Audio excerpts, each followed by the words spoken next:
പിന്നെ സ്കൂളിൽ വിട്ട് വന്നു കഴിഞ്ഞ് കുറച്ച് നേരം കിടന്ന് ഉറങ്ങി. അത് കഴിഞ്ഞ് എണീച്ച് കഴിഞ്ഞപ്പോഴത്തേക്കും എന്നത്തെയും പോലെ ഒരു ചായ കൂടി പരിപാടി ഉണ്ട്. അപ്പോൾ ചായ അങ്ങോട്ട് നിർത്തി.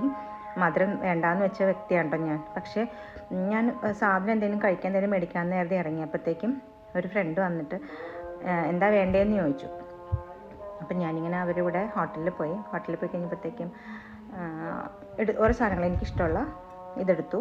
ഹത്ത് എന്ന് പറയുന്ന സാധനം, ഇത് മീനും അരിയും കൂടി കൂട്ടി കുഴച്ചത്, പിന്നെ ക്യാബേജും മുട്ടയും കൂടി ഉള്ളിൽ വെച്ച സാധനം അത്, പിന്നെ മറ്റേ നമ്മുടെ കേക്കില്ലേ, കാരമലൈസ്ഡ് കേക്കില്ലേ അത്, ഇത് പുഡിങ് പോലത്തെ സാധനം, കാരമലൈസ്ഡ്.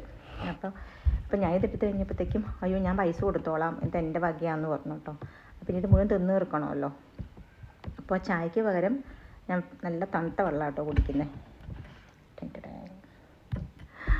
അപ്പോൾ ഇതിൽ കുറച്ച് മുട്ടയുടെ മണമുണ്ട്, പിന്നെ കേക്കിൽ മുട്ട ഉണ്ടാവുമല്ലോ അല്ലേ.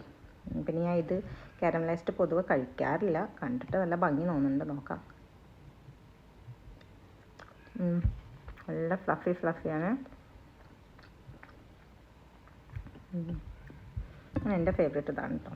പക്ഷെ മീനാണ്.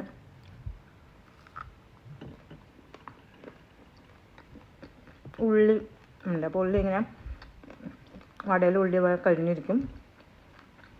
അപ്പം ഈ കറുത്ത് കാണുന്നത് മീനാട്ടോ, ചൂണ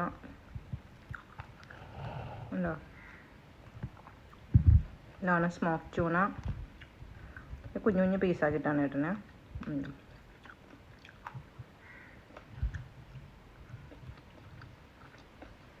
ഞാൻ ഇതിനകത്തെന്ന് പറയുമ്പോഴത്തേക്കും മുട്ട പുഴുങ്ങി കുഞ്ഞു കുഞ്ഞു പീസാക്കി